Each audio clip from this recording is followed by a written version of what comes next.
xəbis, həsəd aparan nəfs xəbis formada insana tərəf formalaşır və həsəd apardığı ilə qarşılaşır və ona bu cür xəbis nəfslə təsir edir və ona oxşayan, ən çox oxşayan şey də ilandır.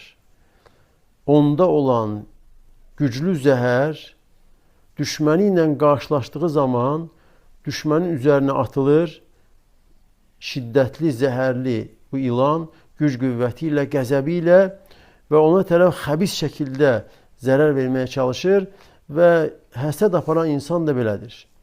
Və hətta elə bir hal olur ki, həsəd aparan insan ana bətnində olan uşağı düşürür. Yəni o həsədi ilə. Və eləsi də olur ki, bəzən elə insana baxır ki, insanın gözünü belə kör edir. Və həsəd aparan Allah Teala nemətlərinin düşmənidir. Allah Teala qullarına nemət verib, bu isə həsəd aparır və düşmənlik edir. Allahın bölgüsü ilə razı qalmır. Allah Teala'nın hikməti, Allahın tədbiri ilə razı qalmır. Görəndə ki, Allah kiməsə nemət verib, lütf etmişdir, onu başqasından üstün etmişdir, qəlbi həsədlə, buğz və nifrətlə dolur.